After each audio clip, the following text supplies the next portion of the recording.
Good evening, नमस्कार साथियों, कैसे हैं आप सभी। आशा करते हैं आप सभी बहुत ही अच्छे हैं। जैसा कि आप सभी रोस्टर को लेकर जो है लगातार मुझे बोल रहे थे कि सर रोस्टर जो है, कल भी मैंने वीडियो रोस्टर को लेकर बनाया था और मैंने बोला था आज या कल तक में आप सभी का रोस्टर जो है बीपीएससी आयोग कभी भी जारी कर देगा, जहां तक मुझे पता चला है, ठीक है ना। मगर अभ्यर्थियों द्वारा कॉल किया गया, सर अभी तक रोस्टर जो है बीपीएससी के वेबसाइट पे जारी नहीं हुआ है, क्या है कारण, बताऊंगा सारा कुछ। उससे पहले थोड़ा सा टीआरई 4.0 के बारे में चर्चा करना चाहूंगा। जो विद्यार्थी जो है बहुत ही मतलब कि अब सोच रहे हैं टीआरई 4.0 नहीं आएगा, क्या करें सर बताइए, अब कोई रास्ता ही नहीं है। जो टीआरई 3.0 में भी फेल हो गए पीआरटी वाले, उनको वो भी बहुत ही मायूस है। तो थोड़ा सा सुनिएगा आप लोग। देखिए टीआरई 4.0 जैसा कि एस सिद्धार्थ सर ने अपने इंटरव्यू में बताया कि हमें जो शिक्षकों की संख्या चाहिए थी 2009 के तहत, वो हमने अपने अनुमान से ज्यादा कर लिया है। मतलब अनुमान से ज्यादा जो है हमने प्राप्त कर लिया है। मगर टीआरई 3 का अगर बात करें तो अभी टीआरई 3 का अगर थोड़ा सा सोचिएगा, आप ही दिमाग लगा के सुनिएगा इस चीज को। और कहना चाहूंगा केंद्र स्टडी क्लास से पहली बार है चैनल को आप सब्सक्राइब करिएगा, ठीक है। जो रियल मुद्दा होता है उस पर मैं बताना चाहता हूँ, आप ही समझ जाइए। TRE 1, TRE 2, TRE 3। टीआरई 1 में वैकेंसी हुआ, उसमें भी खाली रह गया सीट। जो मतलब कि 1 to 5, 6 to 8, 9, 10 में 11, 12 में था, तो उसने 11, 12 में ज्वाइन किया, बाकी इनका 3 जगह सीट खाली रह गया था। सेम प्रक्रिया टीआरई 2 में भी हुआ और सेम प्रक्रिया टीआरई 3 में भी होने वाला है। आपको अगर मैं कहूं, अगर वैकेंसी टीजीटी पीजीटी में बढ़ के आएगा, ध्यान समझिएगा, वैकेंसी अगर टीजीटी पीजीटी में बढ़ के आ रहा है तो मान लीजिए जो 1 to 5 वाले हैं, 6 to 8 वाले हैं और 9, 10 वाले हैं, तो वो इस तीनों को छोड़ देंगे। वो कहाँ जाएंगे? 11, 12 में जाएंगे। 11, 12 में जाएंगे तो ये 3 सीट तो एक अभ्यर्थी का बच रहा है ना। थोड़ा जोड़िए, सोचिएगा।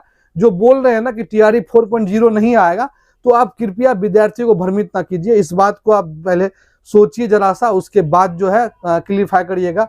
ये 3 सीट मिले बचेगा आपका। ये 3 सीट आपका कहाँ जाएगा? तो ये 3 सीट जो है ना आप सभी का, ये आपका ऐड हो जाएगा कहाँ पे? टीआरई 4.0 में।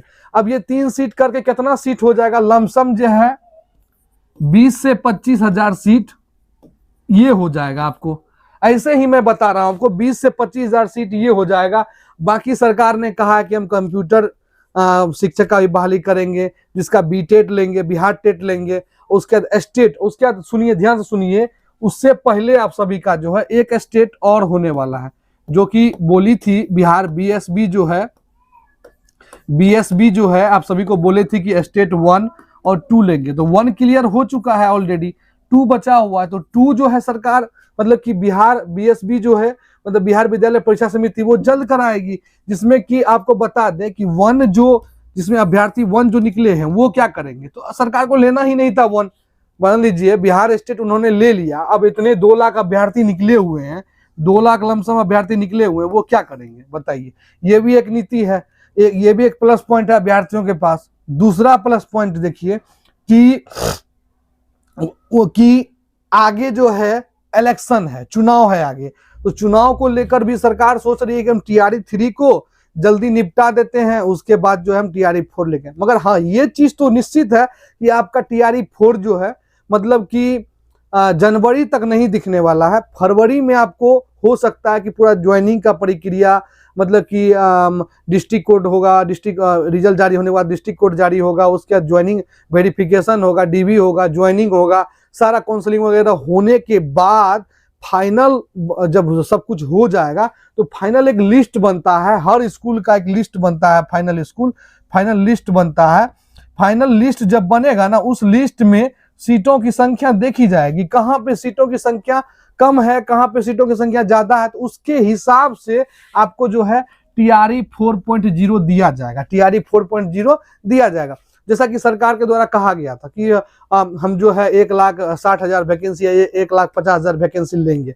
तो सरकार आखिर बोली है तो कहीं ना कहीं तो ये प्लस पॉइंट है, उनके पास सीट बचा हुआ है। अगर वो वैकेंसी आगे नहीं देगी, अगर टीआरई 4.0 नहीं देगी वो, तो टीआरई 3.0 का सीट वो क्यों काट रही है? 5578 सीट इसमें भी काट ली है, पीआरटी वाले में भी। ये भी आप सोचिए, थोड़ा सा ये भी बात आपका सोचने वाला है कि पीआरटी में भी सीट काट लिया और टीजीटी पीजीटी में भी सीट है, तो वो भी सीट वो हालांकि अब जैसा लग रहा है कि वो जोड़ के देगी, तो मान लीजिए रोस्टर जो क्लियर होगा तो वो जोड़ के देगी। आप रोस्टर देखिएगा, अगर उसमें सीट बढ़ा हुआ है, अगर बहुत ज्यादा सीट बढ़ गया तो समझ लीजिए टीआरई 4.0 नहीं आएगा। अगर उसमें भी सीट घट गया है, उसमें भी सीटों की संख्या नहीं जोड़ी गई है या घट गया है, तो समझिएगा टीआरई 4.0 आएगा। ये तो कॉमन सेंस वाली बात है और इसको आप लोग अच्छे से समझ सकते हैं। और रहा बात, अब थोड़ा सा हम रोस्टर को लेकर चर्चा कर देते हैं। देखिए, रोस्टर जो है वो क्लियर हो चुका है, मगर बीपीएससी आयोग जो है उसका देखिए बीपीएससी आयोग जो है उसका अभी मिलान करेगी। क्रॉस चेक करने के बाद क्या होता है, वो सारा डाटा को मिलाएगी, क्योंकि एक सब्जेक्ट तो है नहीं, थोड़ा सा टाइम लगेगा आपको जो है वेबसाइट पे भी देखने का, बीपीएससी के वेबसाइट पे देखने का। थोड़ा सा आप लोग सब्र कीजिए, इस चीज को लेकर थोड़ा सब्र कीजिएगा, तो आप सभी के लिए बेटर रहेगा। और मैं ये कहने का प्रयास करूंगा कि टीआरई 4 को लेकर जो भी तैयारी कर रहे हैं वो तैयारी में लगे रहिए। अब डिमोटिवेट बिल्कुल नहीं होइएगा, टीआरई 4.0 आएगा, कंफर्म आएगा। जो इंडिकेट कर रहा है, जो आपको जो माहौल बता रहा है, उस माहौल के हिसाब से मैं आप सभी को बता रहा हूं कि मान लीजिए बहुत सारे अभ्यर्थी ऐसे हैं कि बहुत सारे इंस्टीट्यूट के कोचिंग के जो हैं ऑलरेडी मतलब कि पैकेज खरीद लिए हैं पढ़ने के लिए, तो उनके साथ धोखाधड़ी हो जाएगा। तो ये भी चीज बहुत बड़ा प्लस पॉइंट है। इसलिए टीआरई 4.0 साथियों आएगा, आप लोग इस चीज को लेकर निश्चिंत रहिए। और 3.0 वाले जो रोस्टर का इंतजार कर रहे हैं, उनका रोस्टर बहुत जल्दी आ जाएगा। और डीबी का जो मतलब कि करवाने वाले हैं, पीआरटी वाले 1 to 5, 6 to 8 वाले और 9, 10, 11, 12 वाले, वो कागज अपना क्लियर रखिएगा, क्योंकि इस बार बहुत हार्डली चेक होने वाला। इसलिए थोड़ा सा भी अगर आप गलती है तो आप एफिडेविट तैयार करवा लीजिए। मिलते हैं नेक्स्ट वीडियो में नए टॉपिक के साथ। जय हिंद साथियों। हो सकता है तो आज आप सभी को रोस्टर वेबसाइट पे आज या कल देखने को मिल सकता है। जय हिंद साथियों।